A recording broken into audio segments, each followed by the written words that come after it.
In the blistering, sun-bleached expanse of 2024 Las Vegas, where gleaming new mega-resorts cast long shadows over the ghosts of the past, a demolition crew was tasked with raising the last remaining bones of the old Seraphim Hotel. It was a forgotten relic, a place bankrupted and rebranded so many times its original name was little more than a whisper. On the third day of the demo, a heavy-toothed excavator claw meant to be pulling up the foundation of the old grand lobby hit something that wasn't on any blueprint.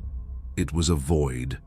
The ground gave way to a pocket of impossible, hollow space. The foreman, a man named Taggart who had seen everything the desert could hide, felt a different kind of cold. He called his crew off, and by noon the site was swarming, not with construction workers but with forensic anthropologists and a quiet, specialized unit from the FBI. They had breached a tomb. Buried beneath 3 feet of reinforced concrete that had been poured after the original foundation, they found a room. When the first high-intensity lamps cut through the darkness, the air that escaped was not just stale. It was toxic, carrying a scent of profound decay, chemical bleach, and something indescribably ancient and sour. The room was a concrete bunker, perhaps 20 by 20. It was furnished with a single, rotting mahogany desk and a heavy, steel-framed chair. In that chair sat a human skeleton, perfectly upright, its posture one of rigid, final attention. It was dressed in the vapor-thin, dry-rotted remains of what was once a $5,000 hand-stitched silk suit. On the desk lay a thick, leather-bound ledger, its pages warped into a solid block and a small, rusted piece of charcoal.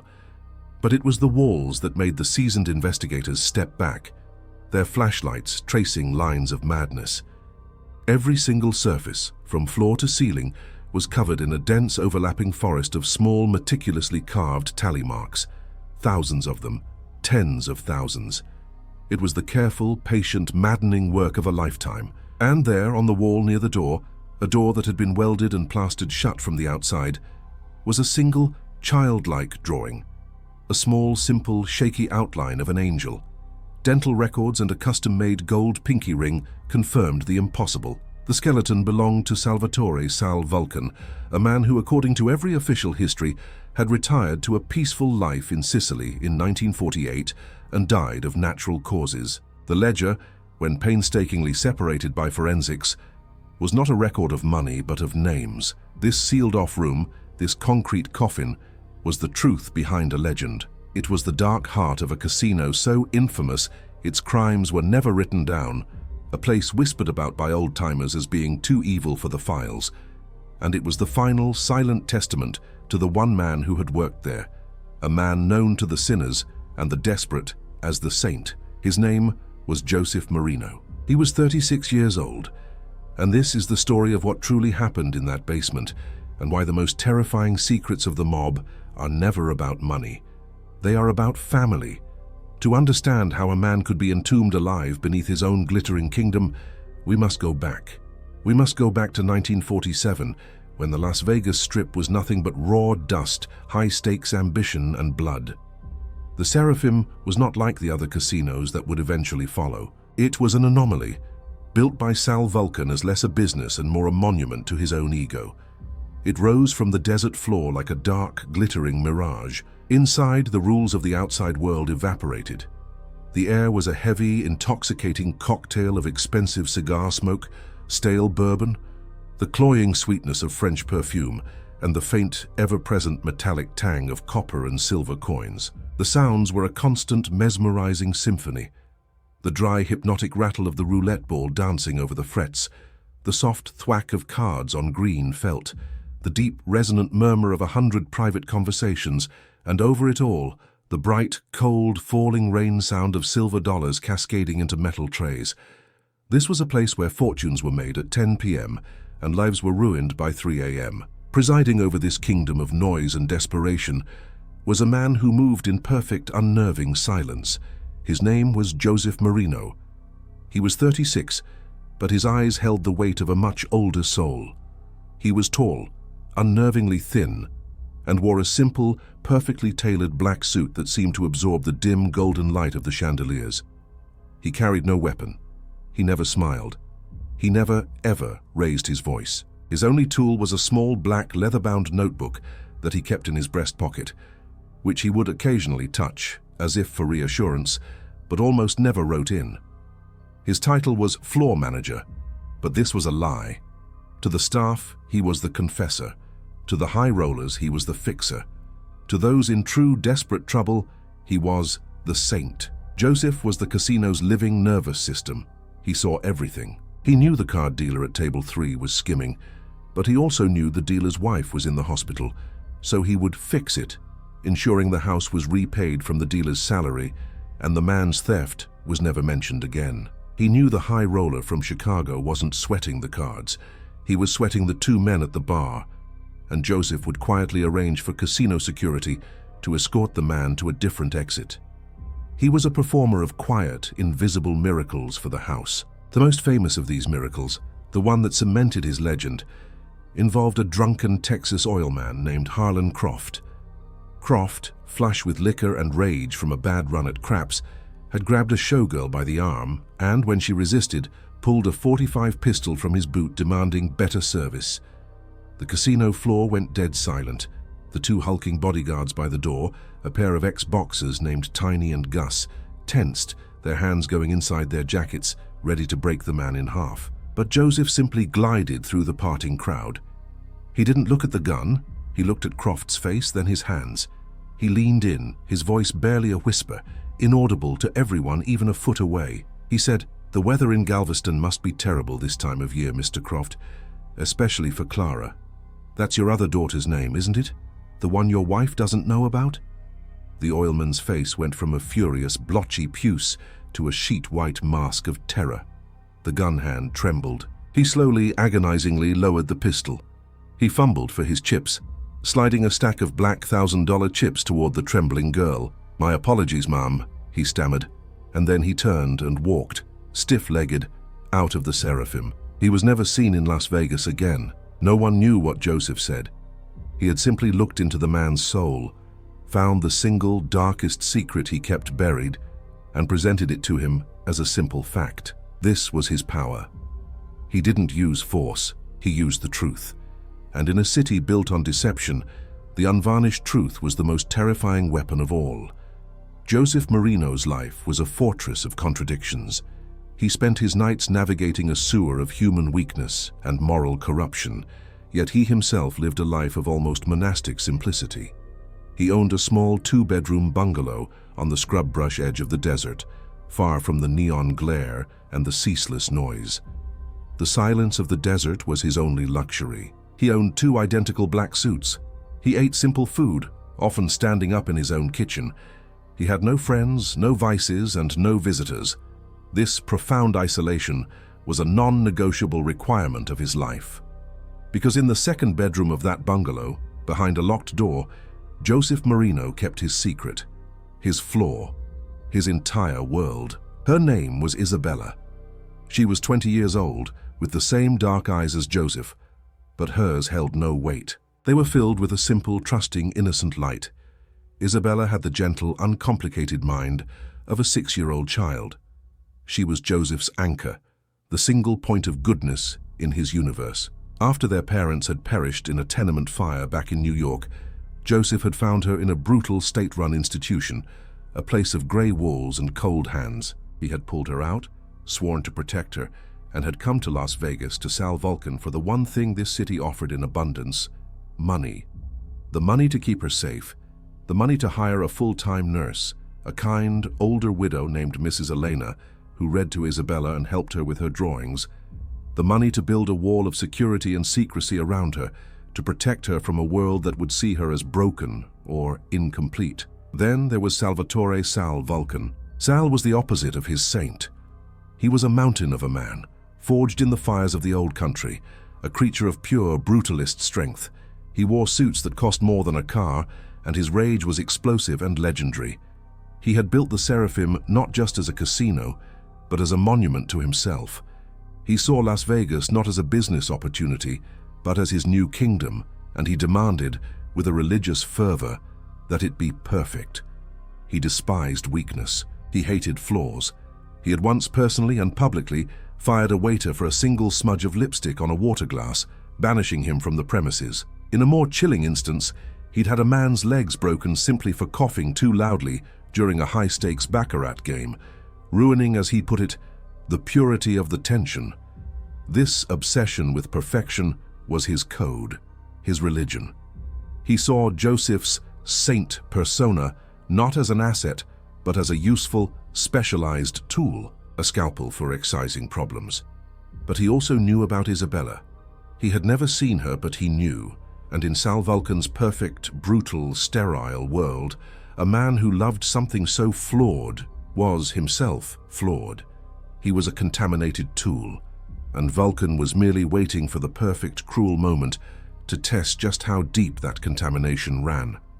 The test came on a humid, oppressive Tuesday night when the desert air felt thick enough to drink. A rival from Chicago, a brash, ambitious capo named Carmine the Rat Rizzo, had quietly opened a small, unsanctioned gambling den in a disused warehouse just 3 blocks off Vulcan's territory. It was a pittance, a mouse hole, but to Sal Vulcan it was a profound personal insult. It was a stain on his perfect map. He summoned Joseph to his office. The office was a cavernous room high above the casino floor. Its single massive window a one-way mirror that allowed Vulcan to look down on his kingdom like a vengeful, all-seeing god. The air was frigid, the air conditioning cranked to an unnatural cold. "This infestation," Vulcan rumbled. His voice was a low growl, the sound of rocks grinding together. He pointed at a spot on a city map laid out on his desk. "Rizzo. He's a cockroach. I want the building burned. I want Rizzo inside it. I want his men to understand the meaning of fire. I want this city to smell the lesson." Vulcan wanted blood. He wanted a public, brutal, medieval display of power. He was ordering Joseph, the confessor, the whisperer, to order a public execution. Joseph stood in the cold, his face a perfect, impassive mask. "A fire will bring federal attention, Mr. Vulcan," Joseph said, his voice quiet. "It's bad for business." Vulcan's eyes narrowed into slits. "Solve it, Saint, but solve it with strength." Joseph left the office, the threat hanging in the icy air. He didn't contact hitmen. He contacted his true network, the web of whispers and debts he owned all over the city. He met with a disgruntled dealer named Eddie Fingers, who had fled Rizzo's operation after a beating. Over cheap coffee in a 24-hour diner, Eddie, his hand shaking, told Joseph everything. Rizzo wasn't just skimming from Vulcan, he was skimming from everyone. He was also, in a breathtaking act of stupidity and arrogance, secretly informing on a much more powerful and infinitely more violent family back in Detroit. He was a ghost, a dead man walking. Joseph didn't need to kill him, he just needed to light the other fuse. He arranged a chance meeting with Rizzo in the neutral territory of an empty hotel lobby. He didn't bring guards. He brought a single piece of paper. It was a wire transfer receipt from a Detroit bank to a numbered account in Rizzo's name. Rizzo, a tough-talking man who wore a diamond pinky ring, began to weep, his face collapsing. "He'll kill me. They'll kill me," he whimpered. Joseph gave him the terms. "Pay back triple what you stole from Mr. Vulcan by sunrise. Close your den, and be on a bus, any bus, leaving Nevada. Or," Joseph said, tapping the receipt, "I will accidentally mail this to a certain address in Michigan. They will find you, Carmine, even in Mexico." Rizzo was gone before the first hint of dawn. Joseph returned to Vulcan's office. The sun was rising, painting the desert in hues of blood and gold. He explained that the problem was solved, the money was returned, and not a single shot was fired. He had expected, if not approval, then at least a grudging respect. He received a cold, dead, reptilian stare. Vulcan was silent for a full minute. "You're soft, Saint," he finally said, his voice dangerously quiet. "You're a priest, you're not a soldier. You think your little tricks are smart, but you're afraid. You're afraid of the blood. You're afraid to get your hands dirty." He stood up, a mountain of tailored wool, and walked to his god window. "It's a shame. This city, it needs purity. It needs strength. It's no place for the weak, or for those who protect them." He turned, his face a mask of cold granite. "I hear your sister is a lovely girl, Joseph. It's a tragedy what God did to her. Such an impurity. It reflects poorly on your judgment." The threat was no longer a whisper. It was a promise, signed and delivered. Joseph's blood ran ice cold. He wasn't Vulcan's scalpel. He was a piece on the board, and he had just been put in check. The shift in Joseph Marino was invisible to the casino floor. He still glided between tables, still performed his small, quiet miracles, his face the same impassive, priestly mask. But inside, he was a man walking on a wire over a pit of fire. Vulcan's threat had changed everything. This was no longer a job, it was a cage, and the tiger was now pacing by the door, its eyes fixed on his home. His focus, once spread across the entire casino, now narrowed to a single point: Sal Vulcan. He began to watch his boss, not as an employee, but as a hunter stalks his prey. He used his saint persona, his universal access, his network of indebted whispers to dig. He wasn't looking for skimming or hidden partners. That was standard. He was looking for Vulcan's flaw, the one secret his boss protected with the same ferocity that Joseph protected Isabella. He started in the mundane, the casino's manifests. The Seraphim consumed astounding, almost comical amounts of food, liquor, and linens. But as Joseph cross-referenced the numbers in his own small office, a windowless concrete box in the bowels of the building, he noticed a recurring, massive expenditure that made no sense. Regular bi-weekly purchases of industrial-grade bleach, hundreds of gallons at a time, sacks of lye, 50-pound bags, and surgical supplies, boxes of latex gloves, sutures, and medical-grade bone saws, all delivered to a private storage account. Alongside these, he found regular massive payments to a single transport company, Desert Cleanup LLC, an entity that had no listed trucks, no office, and no other clients. He then turned his attention to the gargoyles. They were two men, Angelo and Marco, who weren't on any casino payroll. They were Vulcan's personal shadows, paid in cash from a private safe. They were built like refrigerators, their faces blank and brutal. But they didn't guard the count room. They didn't guard Vulcan's private penthouse. They guarded a single, reinforced steel elevator in the sub-basement, an area that was strictly off-limits to all staff, marked on blueprints as HVAC maintenance. This elevator, Joseph knew, led to a private vault Vulcan had built, supposedly to store his personal wine collection and sensitive documents. But wine cellars don't require armed guards. Wine cellars don't require weekly shipments of lye and bleach. Joseph's mind, a cold calculator of human sin, began to connect the dots. The bleach, the transport company, the bone saws, the armed guards, and Vulcan's obsessive, terrifying monologues about purity, flaws, and stains. He had to see what was in that elevator. He had to know what was in that vault. Getting past the gargoyles was impossible. They were not casino employees. They were Vulcan's men, bound by old-world oaths and, more powerfully, by mortal fear. A bribe would be reported instantly, a death sentence. A direct threat was laughable. But the saint didn't use bribes or threats. He used absolution. He spent 2 full weeks observing them, a ghost in the service tunnels. He learned their routines, their weaknesses, their sins. He learned that Marco, the larger one, a man with a perpetually worried brow, had a crippling secret gambling addiction. He was deep in debt, not to the house, but to a rival. Vicious loan shark. He learned that Angelo, the quieter one, the one who always read letters from home, had a sister back in Sicily who was in trouble with a local capo, a man Vulcan had business with. Joseph saw his opening. He didn't approach them. He simply arranged for miracles. One night, he watched Marco at a low-stakes blackjack table playing with desperate, sweaty hands. Marco was down to his last chips. Joseph caught the dealer's eye and gave a subtle, almost imperceptible signal. On the next hand, Marco, playing a desperate hunch, was given a sign from the dealer, a subtle nod. He let his bet ride. He won, and won again. The dealer, on Joseph's instruction, ran a cold deck. In 1 hour, Marco had won exactly enough to clear his debt. He looked up, his face pale and shaking with relief, and saw Joseph Marino watching him from across the room. Joseph simply nodded, as if to say, "The house is generous to its friends," and walked away. 2 days later, Angelo was in the staff canteen, rereading a tear-stained letter from home.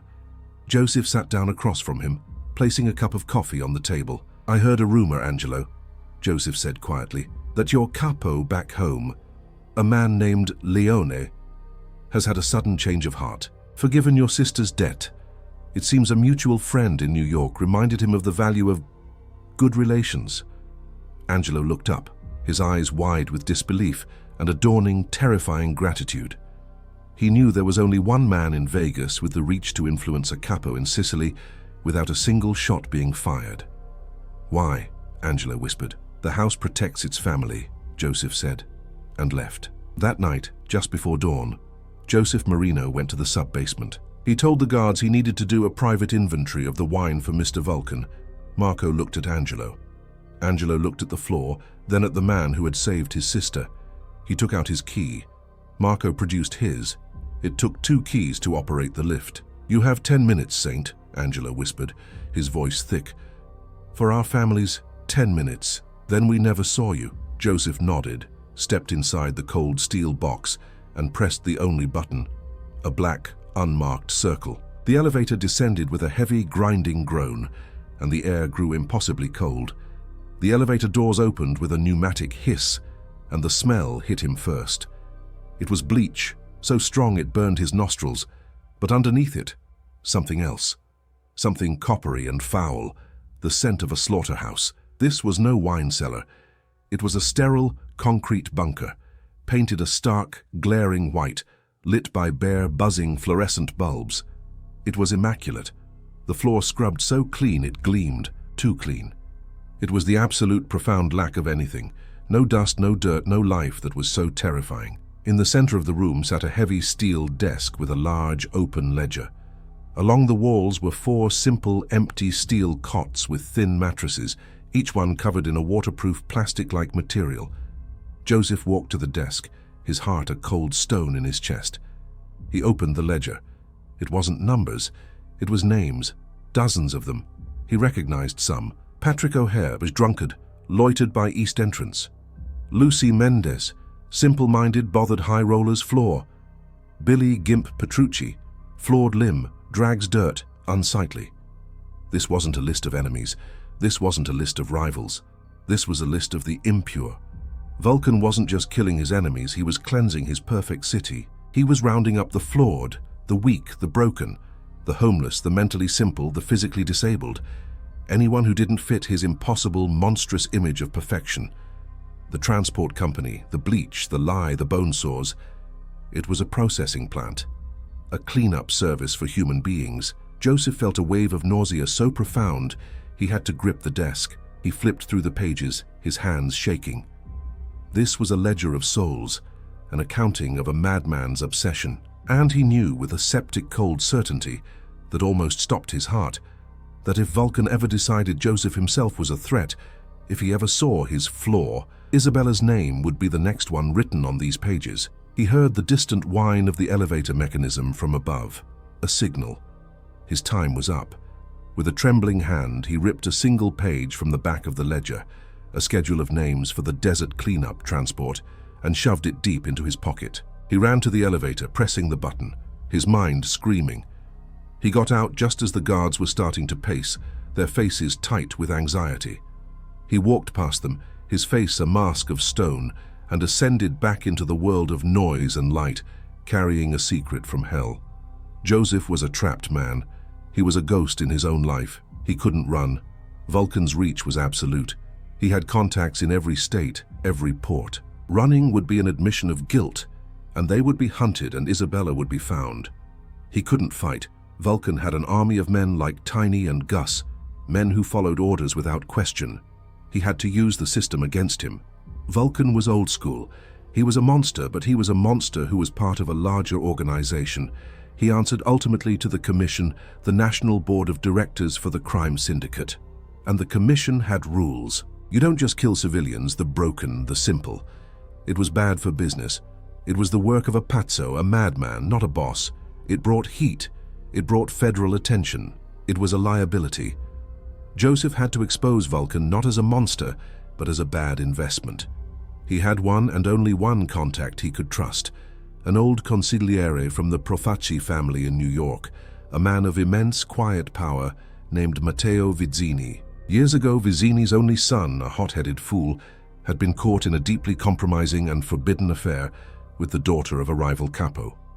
It was a scandal that would have started a war a war Vizzini's family would have lost. Joseph, then a young fixer in New York, had used his skills to fix it.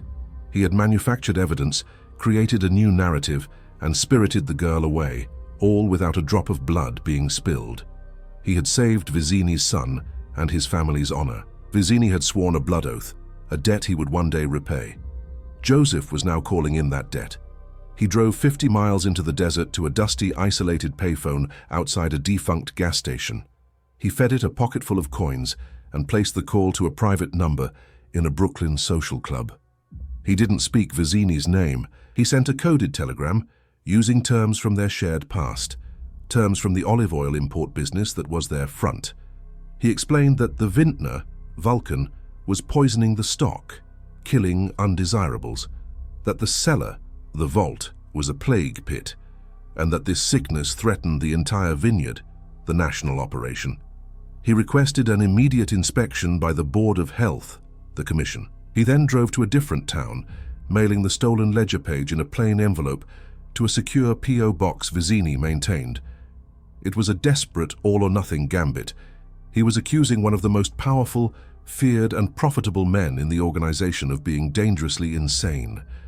If Vizzini honored the debt, a team from the commission would arrive to audit Vulcan. If he betrayed him, if he chose profit over honor. Joseph didn't let himself finish the thought. He drove back to the Seraphim, back to his job, walking the floor with a perfect, serene calm, while inside, his entire world was screaming. A week passed. It was 7 days of agonizing, protracted, silent hell. Joseph barely slept. He sent Mrs. Elena home with a bonus, telling her he wanted to spend some family time alone. He spent every waking moment with Isabella. He sat with her in their small, quiet living room, the desert sun streaming in, and he read to her from a book of fairy tales. He watched her draw, her charcoal sketches of angels and birds, and his heart felt like a cold stone in his chest. He was trying to memorize her, every laugh, every simple question, every touch. He was a man preparing for his own execution. Every time a car slowed down on his street, his blood turned to ice. Every time the phone rang, he expected it to be the end. He was a man hollowed out by his own secret. Then, on the 8th day, the message came. A telegram delivered by a boy to the casino's back door. Joseph opened it with trembling fingers. It was short and in their code. Arriving Thursday, 10 p.m., Airstrip 3. We will inspect the wine together. Come alone. M. Relief washed over Joseph, so profound it almost buckled his knees. He's coming. He honored the debt. Matteo Vizzini was coming. The commission would handle Vulcan. The nightmare would be over. That Thursday, Joseph went to his closet and for the first time in his life strapped a small .32 caliber pistol to his ankle. It felt cold and foreign against his skin. It wasn't for Vulcan. It was for Vizzini, just in case. He drove to Airstrip 3, a private unlit landing strip in the deep desert. The single-engine plane landed, its lights cutting the blackness, kicking up clouds of dust. Joseph stood by his car, his hand in his pocket, waiting. The small door opened, and Matteo Vizzini stepped out. He was an old man, small and elegant in a beautiful cashmere overcoat. "Joseph," he smiled, his arms open.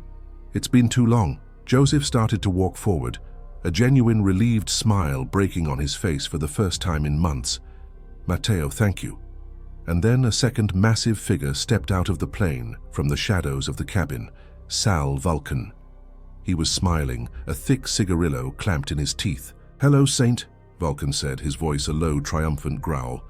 "Matteo and I were just discussing loyalty and the price of it." Vizzini's smile was gone, replaced by a cold, transactional, apologetic stare. "I'm sorry, Joseph," Vizzini said, straightening his coat, "but the vineyard values profit over purity.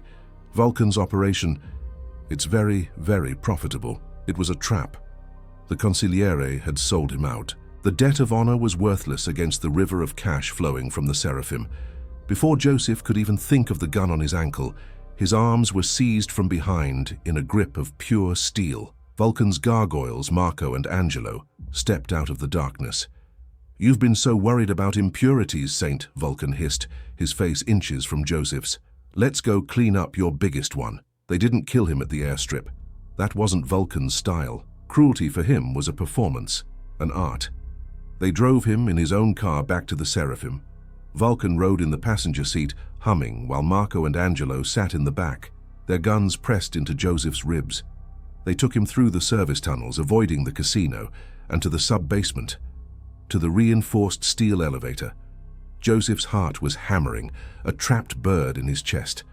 Not the house, please God, not the house. But Vulcan's men had been busy while Joseph was waiting in the desert. The elevator doors opened to the sterile, bleach-scented concrete vault, and Joseph's world ended. Isabella was huddled in the far corner, weeping, clutching a piece of charcoal she must have found on the floor. Mrs. Elena was gone, they had taken her. "She's quite the artist," Vulcan said, gesturing to the wall beside her. In her terror, Isabella had drawn a small, shaky picture of an angel. Vulcan walked over and looked at it, his face a mask of clinical distaste. "Such a flawed hand." He turned back to Joseph, his eyes glittering with triumph. "She's first on the list for the next transport, Joseph. The truck comes at dawn. But I wanted you to be here, to confess her, to appreciate that my commitment to perfection. You see, Saint, this is what weakness brings. This is the price of your flaw." He watched Joseph's face break, watched the Saint's mask shatter into a million pieces of raw, human agony, and he smiled. This was the true torture. This was the victory. He motioned to his men. They shoved Joseph into the cell with his sister. Vulcan then leaned down, picked up Joseph's own small black leather notebook, which they had taken from him at the airstrip, and tossed it at his feet. "Write down your sins, Saint," Vulcan sneered. "You have until morning. Then you'll join her on the truck, a family outing." The heavy steel door slammed shut. The sound was a final, deafening boom. Joseph heard the massive, dead-bolted lock slide into place, the sound of a tomb being sealed. He was trapped, buried alive in the sterile white room with the one person he had lived to protect. His execution and hers was guaranteed. Joseph rushed to his sister, pulling her into his arms. She was trembling, hysterical, making small, frightened sounds. He held her, rocking her, his own body rigid with a terror so cold it felt like paralysis. He spoke to her, not of fear, but of a story their mother used to tell them, about a brave knight and a clever princess trapped in a stone tower, and how they used their wits to escape. He spoke in a low, calming monotone, his voice a steady anchor in the terrifying, bleach-scented silence. Even as his own mind was tearing itself apart, he was going to die. Worse, she was going to die, terrified and confused in this concrete box. He looked at the steel door, a solid, impassive wall of failure. He looked at the notebook Vulcan had thrown at him in a final act of supreme, arrogant mockery. "Write down your sins, Saint." And then the thought hit him, a jolt of pure, cold adrenaline. The notebook. Vulcan, in his monstrous, theatrical arrogance, had made a mistake. He had given him back his weapon. This notebook wasn't just a prop. It was his real ledger. It contained everything. Every secret he had ever learned, every sin he had ever absolved, every debt he had ever collected. The Chicago boss's hidden disease, the senator's stolen land deeds, the rival consigliere's secret family, and, most importantly, it contained the true sins, the deepest fears of the two men standing on the other side of that door, Marco and Angelo. He gently laid Isabella on one of the cots, pulling the thin mattress over her like a blanket. "Stay here, my love. Be quiet. The night is working." He picked up the piece of charcoal Isabella had dropped. He went to the door, to the small rectangular food slot that was their only connection to the outside world. He began to write, not a plea for help, not a confession. He began writing secrets on the cold, white-painted steel in big, clear block letters right next to the slot. He was writing his last sermon, and he was writing it for an audience of 2. He started with the gargoyles. He wrote, "Marco, 40,000 debt to Shapiro. Vulcan knows. He let you win. He owns you. He told me, a man who can't control his appetites is an animal on a leash." And below it, "Angelo, your sister isn't safe. Vulcan's partner, Capoleone, is his cousin. It was a trap. He's waiting for Vulcan's word to collect her. You've been played." He was writing their death sentences, signed by their own boss. Hours passed.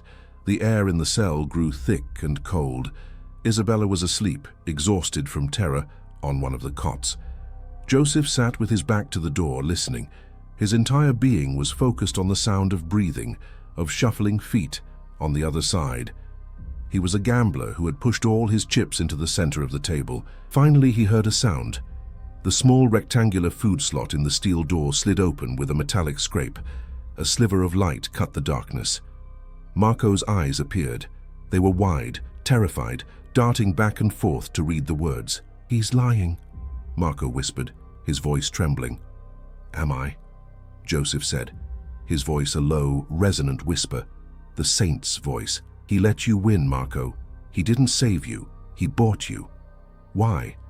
Because a man he owns is more loyal than a man he pays. He owns your debt. He owns you. And when you can't pay, you're a flaw. You'll be in here with me." He heard a muffled curse from Angelo. "And you, Angelo," Joseph continued, his voice resonating through the steel. "Capo Leone is his cousin. You think it was a coincidence, a favor?" "It wasn't a favor. It was a transfer of property. She's his collateral to ensure your loyalty. The second you're no longer useful, she pays the price." He's a monster," Angelo whispered, his voice breaking. "Yes," Joseph said, "and he's a monster who cleans up his flaws. What happens when he decides you're a flaw? When Marco's debt is too big? When Angelo's sister is no longer useful? He'll put you in this room too." Joseph pulled a single specific page from his notebook. He had been saving it. "But this," he said, "is the real secret." He slid the folded paper through the slot. "This is the wire transfer receipt for Matteo Vizzini. Not from Vulcan, from the Jenner family. The men Vizzini was supposedly at war with. Vizzini betrayed all of us. He's been selling Vulcan's sanitized product to the Jenners. He's playing Vulcan. He's planning to take over. Show Vulcan this. He'll kill Vizzini. But who will he blame when the commission comes looking for their consigliere? He'll blame you. The guards who let Vizzini be murdered. The guards who were on duty. You're loose ends. You're dead either way." He paused, letting the silence stretch. "Or you open this door, and we write a new ending, one where we all get to walk away." There was a long, agonizing silence. Then the sound of a key, a heavy, fumbling sound, and the loud metallic clank of the deadbolt being drawn. The heavy steel door creaked open. Joseph told Isabella to hide, to stay in the darkest corner of the vault, to cover her eyes and ears until he came for her. He walked out of the tomb. The light of the sub-basement felt blinding. He was flanked by the two turned guards. Marco was white-knuckling his pistol, his face slick with sweat. Angelo looked like he was going to be sick, his hand trembling as he held his own gun. "Where is he?" Joseph asked. His voice was no longer the saint's. It was cold, flat steel. "The high-stakes room," Marco stammered. "He's celebrating with Vizzini. He's been drinking. He told us to clean up down here at dawn." "Of course he did," Joseph said. They didn't go up the main elevator. They took the service stairs, a narrow concrete shaft that smelled of old grease and mildew. They walked single file through the chaotic, clattering, steam-filled kitchen, a world of shouting men and sizzling pans, and emerged like phantoms onto the casino floor. No one looked twice. He was the saint, and they were his shadows. The casino was in full, glorious, noisy swing. He walked not gliding but striding, a man with a singular purpose through the smoke and the laughter, toward the back, to the private, velvet-roped room where the real money was played. He pushed open the door without knocking. The room went silent. The clacking of chips stopped. Sal Vulcan was at the head of the massive green felt table, a mountain of smug satisfaction, a glass of champagne in his hand. Matteo Vizzini was beside him, laughing at a joke. When Vulcan saw Joseph Marino standing in the doorway, flanked by his own gargoyles, his face went through a rapid, theatrical progression, from shock to confusion to pure, unfiltered, volcanic rage. "You!" he screamed, knocking over his chair as he stood. "You're dead!" His personal bodyguards in the room, two more men in expensive suits, reached inside their jackets. But before they could draw, Joseph spoke. He didn't yell. He preached. "Sal," he said, his voice a clarion call cutting through the silence, "you've been betrayed. Vulcan froze, his hand halfway to his own gun. "This man," Joseph said, pointing a steady, accusing finger at Vizzini. "He didn't just sell me out, he's been selling you out for a year." He threw the wire transfer receipt onto the poker table. It slid across the green felt, coming to rest in a pile of chips. "He's been working with the Jenner family. He's been promising them a piece of your sanitized product. He's been planning to replace you." Vizzini's face turned to ash. "He's lying, Sal. He's a rat. Kill him," Vizzini shrieked, pulling his own small, nickel-plated gun from an ankle holster. But it was too late. Vulcan's bodyguards, his own men, seeing the proof on the table, seeing their boss's honor, and more importantly, his profit challenged by a New York snake, acted on pure, brutal instinct. They didn't shoot Joseph. They shot Vizzini. The consigliere was hit by 4 bullets at once, his body thrown back against the wall, dead before he hit the floor. In the ensuing chaos, as the high rollers screamed and dived for cover, Joseph simply walked through the gunsmoke, up to the stunned, gaping Sal Vulcan. Marco and Angelo, their choice now sealed in blood, grabbed the Don's arms. "You wanted perfection, Sal," Joseph whispered, his voice a cold void. "But you are the flaw. You broke the rules, our rules. You brought a plague into this house." They didn't kill him, not there. They dragged him screaming and swearing back toward the service entrance, a god being dragged from his throne by his own creations. They took Sal Vulcan back to the sub-basement, back to his sterile white tomb. Joseph was already there, holding Isabella's hand. She was clutching her small piece of charcoal, her eyes wide with fear. But she was quiet. When Vulcan, his face bruised and his suit torn, was thrown into the cell, he finally understood. The arrogance and rage evaporated, replaced by a raw, primal terror. He began to beg. He offered money, power, anything. "Joseph, my friend, my saint, please, we can run this city together, anything you want." Joseph looked at him with empty eyes. He was no longer the saint. He was an avenging angel, devoid of pity. "This is your tomb, Sal," Joseph said. He was holding the ledger of souls. "You wanted a final accounting." He placed the heavy book on the steel desk and forced Vulcan, struggling, into the chair. "You can confess your sins to the walls. Start counting." Vulcan screamed, a high, desperate animal sound. Joseph, holding Isabella's hand, walked out. Marco and Angelo followed, their faces pale and grim. As Isabella left, she dropped her small piece of charcoal. It rolled to the center of the floor. Joseph closed the heavy steel door. He turned the key and the deadbolt slammed home. But he knew that wasn't enough. A lock could be picked. A man like Vulcan had other allies. "We have to erase the door," Joseph said. Marco, his eyes dead, nodded. He had worked maintenance before he was a bodyguard. He found a welding torch and heavy tools in the maintenance bay. For an hour they worked in a grim, sweating silence. They sealed the door, not just locking it, but welding the metal frame to the concrete, the seams melting and fusing into a single, impenetrable block of solid steel. When they were done, they mixed bags of plaster with dust from the floor and plastered over the entire frame, smoothing it out, blending it with the wall. When they were finished, it wasn't a door anymore. It was just a wall, a blank, concrete wall in a forgotten corner of a sub-basement. The screams from inside had long since gone silent. Joseph Marino, his arm wrapped around his sister, walked out the back service entrance of the Seraphim. Marco and Angelo were with them. They got into Joseph's unassuming black sedan. They drove east, into the dark, silent desert toward the first faint, bloody hint of the rising sun. "Where will you go, Saint?" Angelo asked, his voice raw. Joseph looked at Isabella, who had finally fallen asleep, her head in his lap. "Somewhere God can't find us," he said. They were never seen again. The official story, crafted by the new management that quietly took over the Seraphim, was a masterpiece of mafia public relations. The treacherous New York consigliere, Matteo Vizzini, had made a play for the Seraphim. In the ensuing firefight, he was killed. The noble Sal Vulcan, heartbroken over the betrayal and violence, had retired to a quiet, secluded life in his ancestral Sicilian village. As for Joseph Marino, the flawed and unstable floor manager, it was said he had used the confusion of the firefight to steal a large amount of cash from the vault and had vanished, likely with his unfortunate sister. Marco and Angelo, they resigned, given a generous and permanent retirement bonus by the new Chicago family that quietly and gratefully absorbed the seraphim. The sub-basement, its entrance now just a blank wall in a forgotten corner, was never spoken of again. The story of the saint's revenge became a ghost story, a whisper among the old-timers, a dark, unbelievable legend.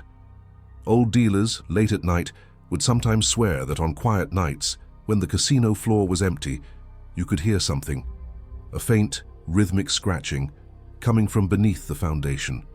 A legend that remained just a legend until a demolition crew in 2024, acting on an anonymous tip left in a cold case file, breached a wall that wasn't on any blueprint. They found a skeleton in a $5,000 suit, sitting at a desk, staring at a wall covered in tens of thousands of tally marks. They found a dry, rotted ledger of forgotten names. And on the floor, next to the chair, they found a small, worn-down nub of charcoal, lying right beside the faint, faded, childlike drawing of an angel. The last, silent testimony of the casino saint, the price of a floor, and the evil too dark for any file.